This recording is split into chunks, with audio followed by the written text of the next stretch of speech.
in chapter 3, verses 18 down to 22, now we can see there the encouragement of Peter to the Christians. If you remember last time, no, yung message natin in verse 7, the last verse, sabi ni Peter, for it is better if the will of God be so that ye suffer for well-doing than for evil-doing. So in other words, Peter was encouraging them, kung nagsasuffer ka man sa paggawa ng mabuti, wow, that is better or that is best. No? Amen. Sa kung ikumpara mo na nagsasuffer ka sa mali. Because if that is God's will for you, na na-experience mong persecution, bad things that caused by other people, even though ikaw ay gumagawa lang man ng tama, so you are blessed. So sabi ni Peter, kaya mas maganda pa. So, bakit sa anong rason? No, dapat tayo magpasalamat sa Panginoon. We need to praise God. We need to reflect on the Lord. No, balikan natin kung ano si Jesus. No, anong dapat natin gawin. And we need to rely on the Lord. No, isurrender natin sa lahat sa Panginoon. Especially kay Jesus. Why? In verse 18, yan po ang passage natin. Kaya ang title po natin sa message na ito, Look unto Jesus in Godly Pain. No, kung ikaw ay nagsasuffer, mayroon kang mga pains, hurts, no, na-experience mo from others and even from circumstances, so you need to look unto Jesus. No, you need to look up, no, to Jesus. Kailangan yung focus natin si Jesus. No, hindi po yung tao, kasi alam nyo, tao po tayo. No, we are prone to be stumbled with no, sa ibang tao. Or we are because na magkaroon tayo ng mga bad experiences, pains or sufferings that caused by other people. So if that will happen, so we need to look up. No, look unto Jesus. Kaya yan po ang makikita natin na gusto ni Peter, no, ipaabot din sa mga Christian. Verse 18. Ano sabi niya dyan? For Christ also had, sabi niya dito, once suffered for sins. So makikita po natin dyan, ang ginamit ni Peter na example or encouragement, if you are experiencing pains or hurts or sufferings that caused by other people, look unto Jesus. Because sabi niya, for Christ also. No, si Jesus din nagsuffer. Nagsuffer siya sa ano? Sa kasalanan. Hindi niya kasalanan, pero sa kasalanan ng tao natin. So yan po ang makita natin. Kaya ang question kanina, makita po natin dyan, sabi dito, what are the things we need to look unto Jesus while we are suffering in godly pain? Walang pain dyan na ninalagay, no? In godly pain or in godly suffering. Pag sinabi natin godly pain or suffering, no, nag-suffer ka, na-hurt ka sa bagay o sa tao na wala ka namang ginagawang mali. That is what it means.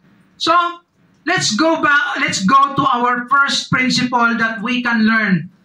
So, si Peter, itong ginawa niya, he is reminding the believer that you need to look back, no, to Christ's past or on Christ's past. You need to look back on what Christ did. Kaya yan ang verse 18, no, kung titingnan po natin. So ano ba dapat natin i-look back or i-remember sa kay Jesus Christ sa kanyang past? No, na even Jesus also suffered. So in verse 18, the emphasis of Peter, for Christ also had once suffered for sins. No, nag-suffer. Actually, ang another translation says there, died. Suffered and died, no? Assumed na po yun. Na nagdusa si Jesus Christ at namatay para sa kasalanan nino? Natin. Sana yan? Sabi niya dyan sa next phrase, the just for the unjust. In other words, si Peter, sinasabi niya sa mga Christian, sige lang, kung ikaw ay sinasaktan ng tao, inaaway ka ng tao, may ginagawa yung tao na ikaw ay masaktan, let it be. no, even Jesus suffered for the sins of other people. The just, which is Jesus, wala siyang kasalanan for the unjust. The principle of godly suffering.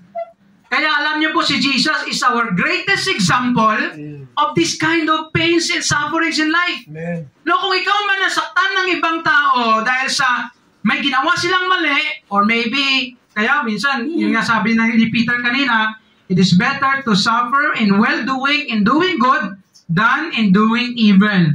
Kasi pag yung ikaw nagsasuffer dahil sa consequence ng kasalanan, walang reward po yun.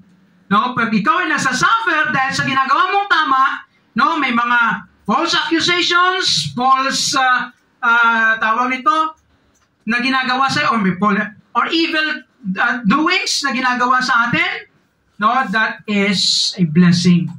So kaya po, no, let us look back. Even Jesus, yan ang nangyari kay Jesus. He is our example, and as Christians, we need to look back to that. Kaya yan ang sinasabi ni Peter. Number one, no, letter A, the principle there, He suffered for our sins. Take note of that, our sins. Sa verse na sinabi kanina, no, sa verse 18, for Christ also at once suffered for sins. Tingnan po natin na sins, lahat ng kasalanan. No, sabi niya, the just for the unjust. Si Jesus na just, para sa unjust or not righteous. No, or tayo ng mga sinners. That, ano sabi diyan, we will consider that yung next phrase later. Kasi Paul, ito din sinabi niya sa Romans 5:6. Ano sabi ni Paul? For when we were yet without sin or without strength, in due time Christ died for the ungodly. So ano po ang point natin dito? Ano po yung ibig sabihin ni Peter? Pag ikaw ay nagsasuffer by what the people did or doing to you, ano mang mali ginagawa sa atin, sige lang, that is part of our Christian life. Persecution ang tawag doon. Amen. No, ikaw, wala ka namang ginagawang mali, pero ginagawa ka ng mali. Ano mga klaseng mga judgment, accusation, maybe, of other people to you? That's okay. No, that is part of our life. Kaya sabi ni Paul, if it is will, or it's the will of God. Alam niyo po ba ito yun? Tandaan po natin. Every circumstance sa buhay natin, when is circumstance outside of our control? Always remember this. You cannot control other people kung anong gusto nilang gawin. Yes. You cannot. Kung anong gusto nilang sabihin sa'yo, gawin sa'yo, isipin sa'yo, you cannot control it. So when that thing happens to you, so be it. That is circumstance. That is what we can consider in the Bible God's will. No, kung anong ginagawa at gagawin ng tao sa'yo na mali, no, na masakit, even grabe kasakit, that will be considered as God's will. Why? Because God allowed it to happen. What we can control is our attitude or character or reactions. Yes. Kaya sabi ko last time, no, sa last na message natin, disappointments or discouragement is not only one-way ticket. Ibig sabihin, hindi lang yung isa lang yung mabiblame dyan. It is both. Ibig sabihin, kung ikaw ay na-disappoint, na-discourage, no, dahil sa ginawa ng isang tao, so hindi lang siya mabiblame, ikaw din. Why? Because it is your choice to be disappointed. Because disappointment, it is caused by over-expectation.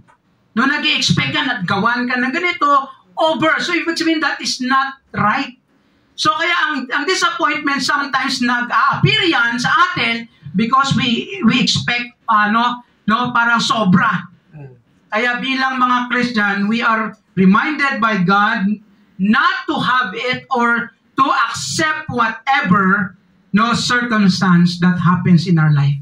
Whether it be good, whether or bad, or no matter how painful it is. Kung ano man yung grabe kasakit na yan, that is God's will. Pastor, God's will ba yan na sinaksak ako? Yes. Bakit ka sinaksak? Ha? Baka may mali ka rin. No, kasi lahat ng circumstance, God's will po yun. Kahit ano pa ang reason, it can be trials, no, pinagtripang ka, or maybe dahil may ginawa ka, God's will pa rin yun. Why?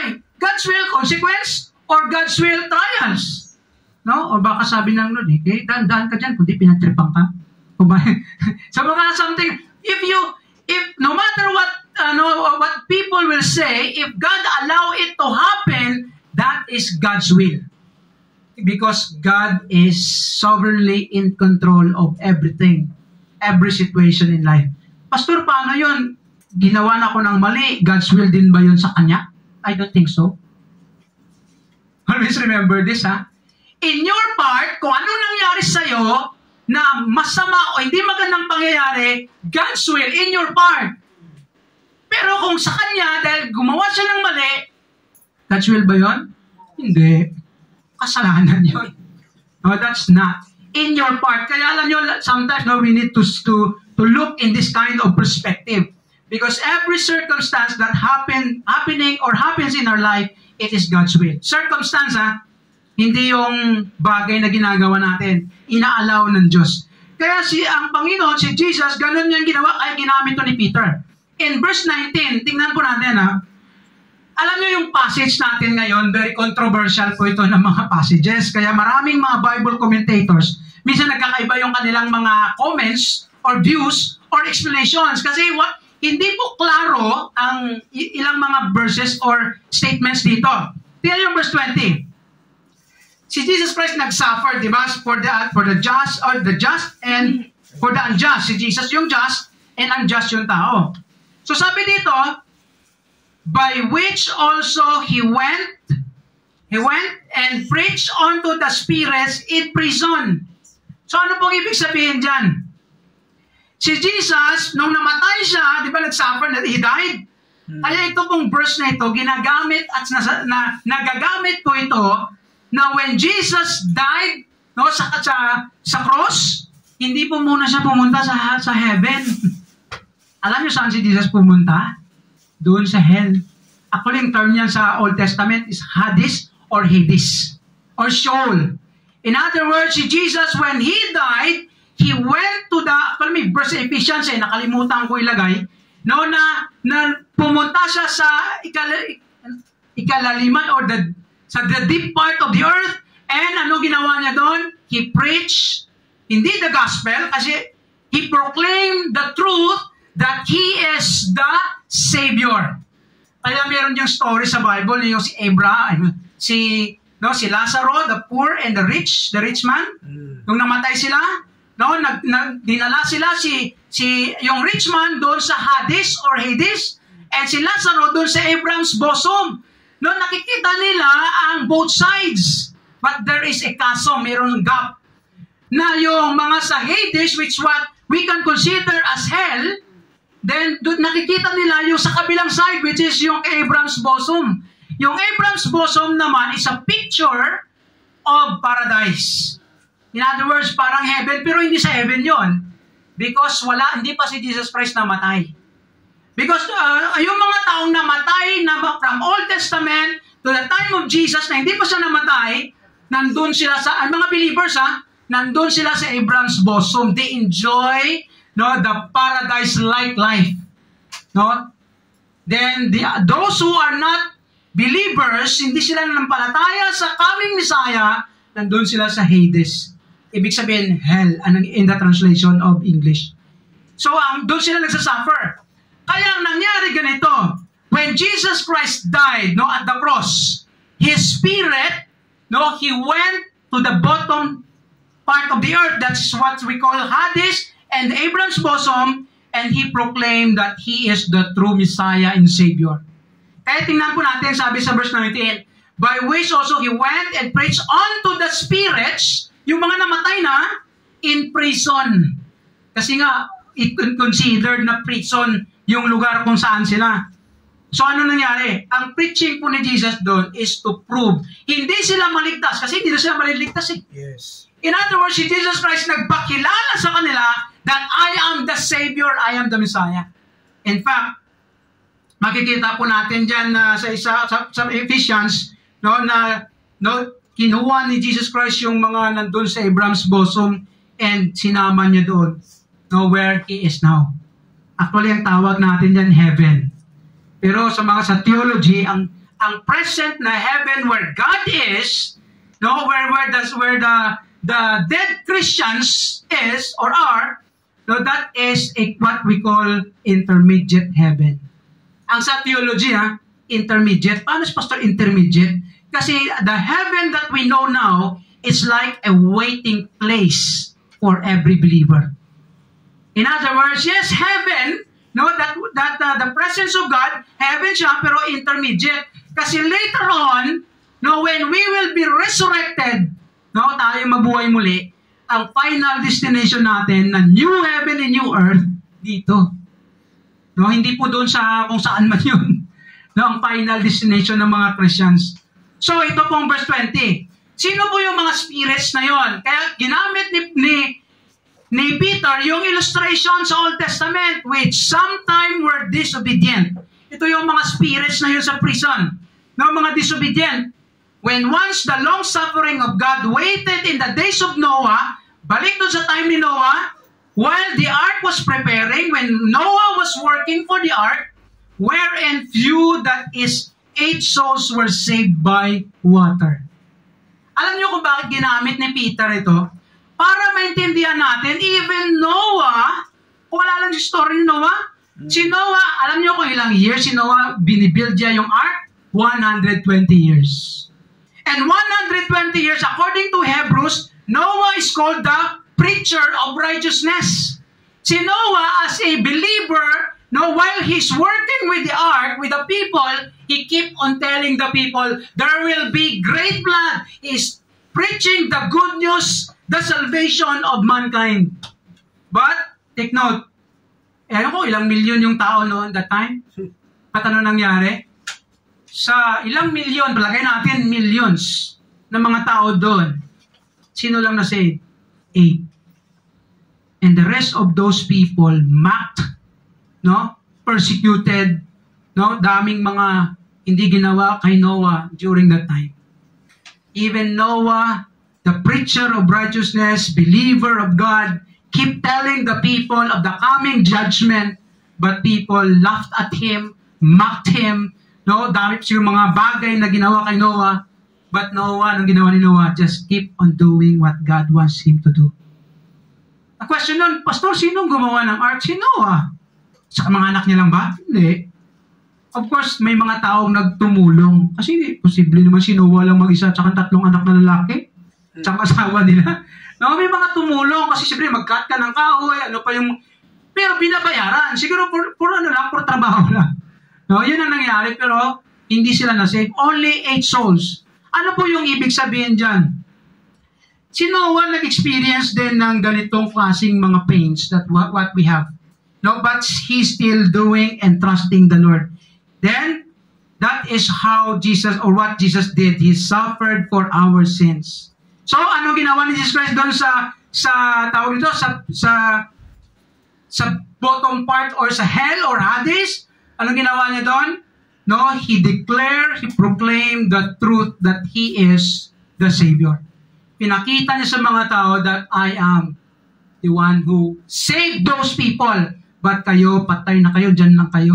Makukulong kayo forever.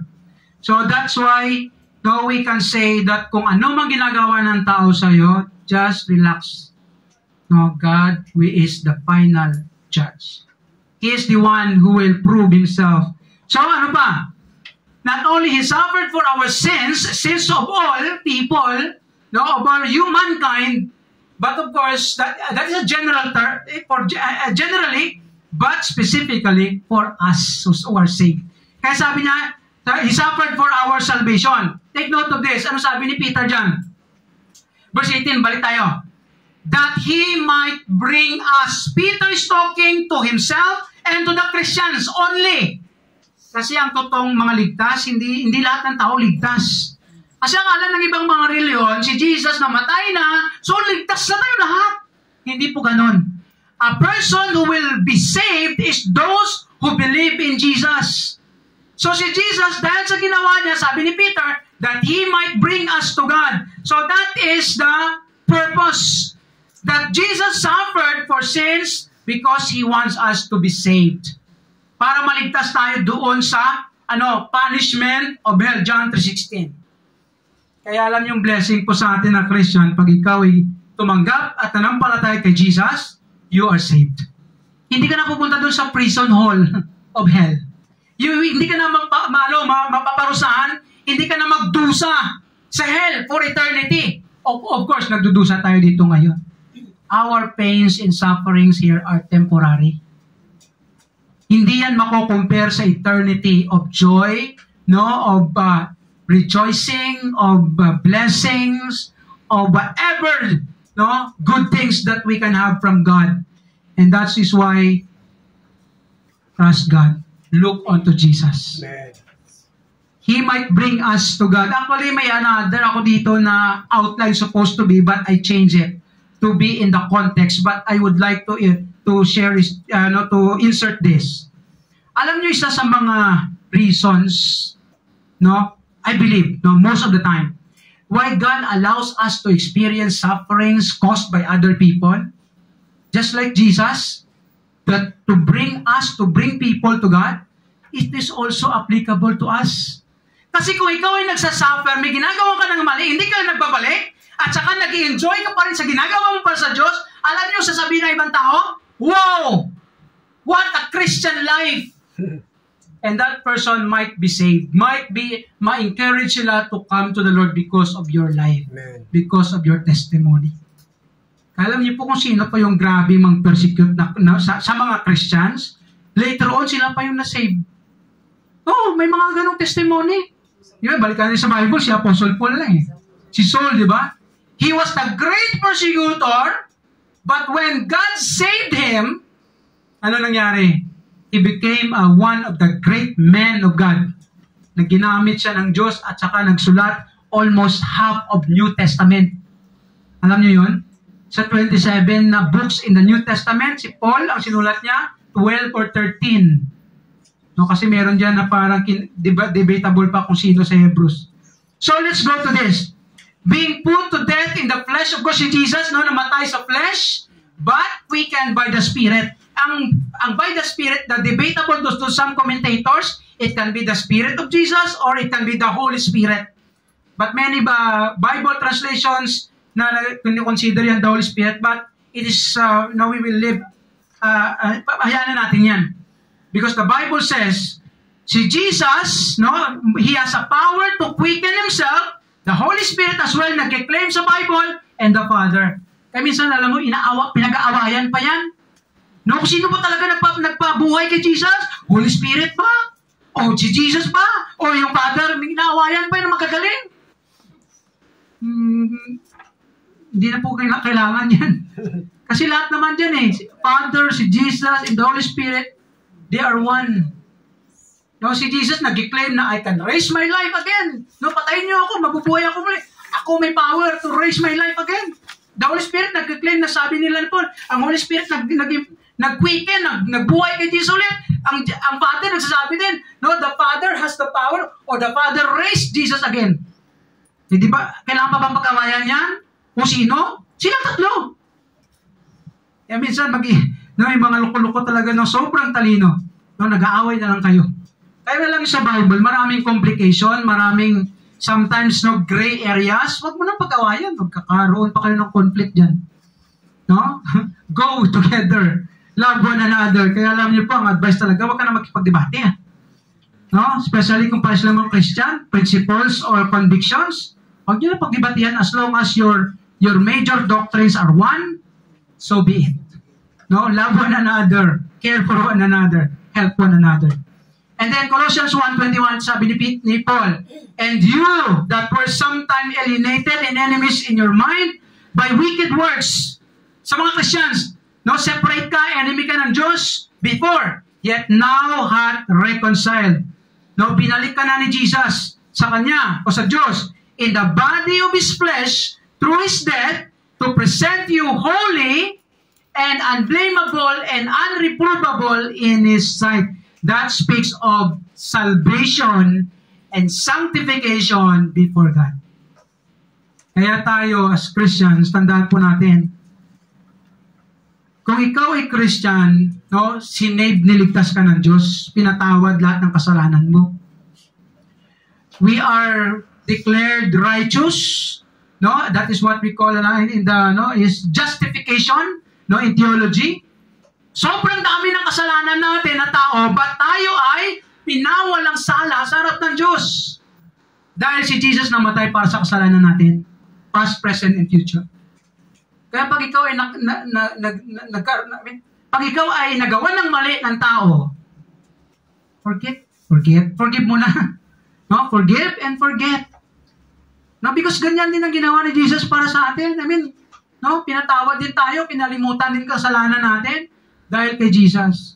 And that's why when you are hurt by some people, no, or kung hindi man siya magingin ng tawad, look onto Jesus. Kung ano ginawa niya and follow it. So, that is what we need to do in times of pain. Christ is our greatest example of godly suffering for the unjust or unsaved people or man. No, si Jesus, kahit hindi siya magtanggap kay Jesus, alam nyo, kahit yung mga tao na yon, kahit hindi nila tanggapin si Jesus Christ, binayaran na ni Jesus. Pero tanong, save ba sila? Of course not. Because the salvation is a gift that you need to receive. Right? Amen. Although binayaran na yon. Pero pag hindi mo tinanggap yon, wala yon. Katulad yung example yan lagi sa mga ganyang principle. For example, may utang ka isang milyon. No? May utang ka 1 milyon, tapos may nagsabi sa'yo, uy, pinayaran na niya na yan ah. Hindi ko naniwala, bayad ka pa rin ulit. Ang tanong, ang binayad, ang nagbayad sa'yo, ano nangyari doon? Naging walang say sa'yo. Ibig sabihin, hindi mo na-experience yung binigay o ino-offer sa'yo o binigay sa'yo, hindi mo na-experience kasi hindi mo pinaniwalaan o hindi mo tinanggap. Katulad sa regalo. So, therefore, Christians must learn to accept godly sufferings. In fact, kahit hindi lang godly, kahit consequence of your sins that caused by other people. The goal of this thing is that we might save some. So, yung sa goal na kita natin sa verse kanina, kay Jesus Christ, that we might bring us to God, and the goal of our suffering is also to bring people to Christ. Kaya di ba nasabi ni Jesus Christ, let your light shine before man, that they may see your good deeds, Christ's character, and then they will glorify your Father, which is in heaven. Ano po ang point ni Jesus? Pag tayo po ay gumagawa ng tama at maganda sa tao, kahit may mali sila, alam nyo ang nag-glorify ang Diyos. At yung tao na yan na nag-glorify sa Diyos, most of the, ang possibility dyan is masave yan because they will know God. They will see God in you and through you. That is the best result of our sufferings or godly sufferings. And then let's go to the next principle. Not only to look, hindi pa yung look back. No, look up dapat yan. No? Hindi ko na-edit. Yung look back to Christ past, yun ang ginawa niya. Then look up to Christ present. Ibig sabihin, no, tingin ka kay Jesus sa ngayon. Where Jesus is now. Diba? No, look up to Jesus or Christ present. That is the palitan nyo yung word. Look up nyo dyan sa, Look up. Okay. Dito lang hindi. No, hindi ko na-edit. Okay, that's, the outline is correct. So, sabi dito, the question is, what should we look up in Christ present? Ano ba dapat natin tingnan, no? Kung ano siya sa present ni Jesus. Tingnan po natin sa verse 21. So, si Peter, inahalin tulad niya ito, sabi niya, the like figure, kasi di ba yung flood, no? Si Noah saved by water. Actually, controversial din yung by water na yun. Bakit tubig ba nagligtas sa kanila? Hindi naman Yung arka naman. Di ba? Ark naman Pero sabi ni Peter dito, the like figure whereunto even baptism that also now save us. Take note of this. Medyo delikado ding verse ito kasi Maraming mga, no, yung alam mo yun, may mga reliyon, grupo na Christian or claim to be believer na, kita nyo, baptism, maligtas ka sa baptism. No? Kaya nag-aaway yung mga commentaries dito, commentators. Pero most of the commentators believe, pero wala sound na. May sound pa rin ba? Actually, yung baptism dito, may mga commentators nagsasabi na tubig, example lang yan. Pero meron namang sasabi na ang baptism dito is a Spirit's baptism. Which is meron naman kasi sa Bible, baptism of the Spirit. And the Holy Spirit, siya yung nagbabaptize sa atin, naglilinis sa atin, and put us in Christ. The work of Jesus, the work of the Holy Spirit, magkasama or ano yon, simultaneously or interchangeably. So kaya in-emphasize dito ni Peter, not the putting away of the filth or dirt of the flesh. Hindi physically nalilinisin ka, but the answer of good conscience toward God. Ibig sabihin yung conscience mo clear, no, malinis ka sa conscience mo, paano nangyari? By the resurrection of Jesus Christ. Balik ka pa rin kay Jesus. Basic. May ibang mga, sa theology, merong away o debate sa, hindi kayo nababaptize kami, hindi yung, alam niyo meron kasi nabibilid na ang baptism, no, parang part of salvation. Pero ang basis talaga, si Jesus pa rin. Yun ang kanilang claim. Kaya you need to believe in Jesus and you need to be baptized para completely masave ka. Merong turong ganyan. Pero tayo, we don't believe on that. Because our salvation is by grace through faith in Christ Jesus alone, without any other additional thing. O yan po ang turo natin. Merong mga reliyon o grupo din ng Christian na hindi dapat magpabaptize ka, kaya ang ginagawa nila, kahit saan ka man, no, kung hindi ka man makalakad, dalang ka dalang ng drum. Merong ganong reliyon. No? Kung sa example, hindi ka makaalis. O sige, dalang ka namin ito ng tub. No, bathtub o drum. O merong ganon talaga, dalang doon kayo baptize. Kasi para sa kanila, kailangan mo mabaptize para matotally cleanse ka, or matotally mahugasan lahat ng kasalanan mo. That's their belief. But for us, we don't believe in that. Because by grace, through faith, tayo na save. But that is the basis of our salvation. So, here's the thing. Ano ba dapat natin tingnan kay Jesus? His person. Kaya yung word na yun, the resurrection, that's the emphasis. By the resurrection of Jesus Christ from the dead. Balikan po natin sa 1 Peter chapter 1, verse 3. In other words, tingnan po natin si Jesus, no? His person, He was resurrected. He has this eternal body as human. Kaya alam nyo si Jesus, tao si Jesus, hanggang ngayon, tao pa rin, pero Diyos pa rin. Tao, Diyos. Actually, that's the right term. Si Jesus Christ, no, nagkatawang tao, at saka namatay, nung na-resurrect siya, yung body na yon, andyan pa rin yun. 100% God and 100% man. Sabi ng iba, hindi totoo yan. Kasi mathematically wrong. Of course, hindi mo naman pwedeng i-base si Jesus sa mathematics. Kasi yung iba, yun ang, parang nawawala ng sound ko, no? Ha? Feeling ko nawawala eh.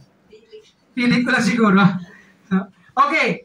So, always remember, look unto Jesus that His person is resurrected. And take note of this. Tao din si Jesus Christ. Nasasaktan, may feelings din, and although He has a body, perfect, but He feels what you feel. Kaya pag ikaw ay nasasaktan, ang Diyos nasasaktan din. Do you agree with that? Do you believe in that? Kaya ayaw ng Diyos na, no, tayong Christians, kung may away, may conflict man, huwag natin patagalin. Di ba? Kasi the more that conflict, no, magtumagal at saka lumala, the more tayo nasaktan, the more din ang Diyos nasasaktan, especially pag tayo na Christian. Hindi po maganda sa mga sa Christian na may naglilinger or may alam mo may yung something tawag nito, enmity between us. Hindi po maganda. Kaya as much as possible, we need to forgive, forget, and focus on Jesus. Parang feeling ko wala talaga nawawala eh. Malakas lang ba? Nalulubat, feeling ko lang. Okay. So, let's continue. Bahala na. In 1 Corinthians chapter 15, verse 20, kaya ito yon. Now is Christ risen from the dead and become the first fruits of them that slept. Them is yung mga believers na ang slept dyan, yung mga patay na, and then later on, mabubuhay silang muli. Kaya tayo na Christian, we have this faith and belief that someday we will be like Christ. Kaya alam niyo, pag sinasaktan ka ngayon, pabayaan mo lang. No? Ay, pabayaan mo lang. So, kung sinasaktan ka, pabayaan ko na lang. Siyempre, sabihin mo rin. No? Especially pag yung tao na yan, loved ones mo, asawa mo, anak mo, sabihin mo rin. Hindi pabayaan mo lang kasi hindi man maganda yun. Diba? You need to be open, especially to your loved ones. So, look up to His person, look up to His position. Ano po yan makita ng verse 22? Who is gone into heaven, nandun na si Jesus sa heaven, and is on the right hand of the Father. Nandun po siya sa kanang kamay ng Father. Kaya ang sabi ng iba, si Jesus hindi naman talaga yung powerful eh. No? Parang feeling nila si Jesus Christ hindi na ganun ka powerful kasi right hand. But you know what? In the Bible, when you say right hand, when the Bible says right hand, it speaks of the equal power. Kung sino yung king, tapos may right hand, may equal power yan sa kanyang governance. And that is the picture of Jesus. And Jesus also God and have the authority over us. Kaya sabi natin kanina, lahat ng pangyayari sa buhay natin is under the sovereignty of Jesus. Kaya kung ano nagawa ng tao sa atin na mali, nagawa o ginagawa ng tao na mali sa atin, take heart. God allowed it to happen for a reason. Diba? Romans 8:28? All things work together for good. To those who love God. Tama? Amen. Kaya po pag mahal mo ang Diyos, tapos naka-experience ka ng hindi magandang bagay, praise God. Because God has a great reason for that.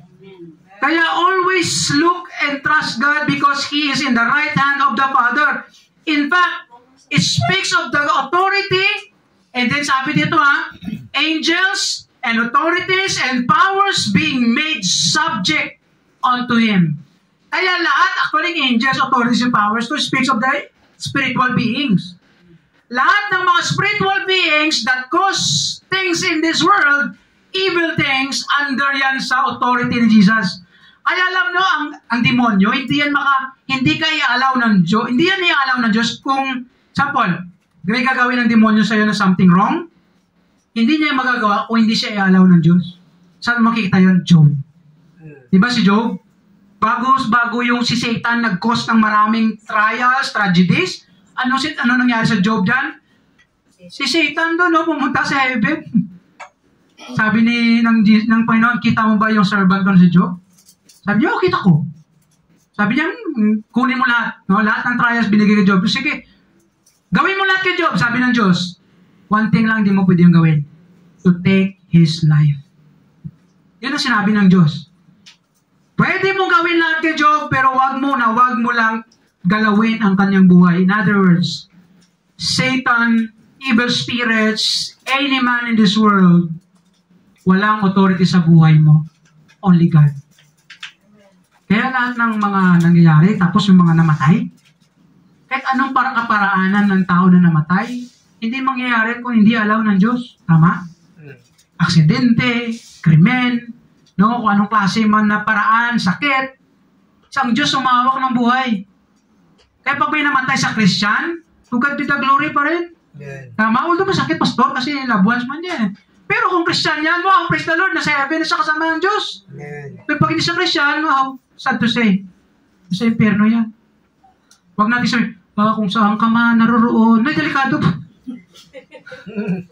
Minsan ganun tayo. Kung saan ka man naroroon, di ko alam. May delikado, nakakalungkot po yan. Pag Christian, rest assured na sa heaven yun. Pag hindi Christian, bad news. Nandun yun sa hell, nagsasuffer. So, as Christians, Jesus is in the right hand of God. In other words, He has the authority over everything. Which He wrote in Christ, sabi dito, when He raised Him from the dead, si Jesus, ay dito ang He, ang Father, no, He raised Him from the dead, set Him at His own right hand in the heavenly places. Si Jesus Christ nandun sa kanang kamay, o sa right hand of His throne, yung si Jesus ang kanyang position. It speaks of the authority. And of course, authority of everything, another is power. No, si Jesus Christ hindi lang siya yung position niya na mataas, but Jesus Christ as God, He has power. No? That's dynamic power. He can do everything.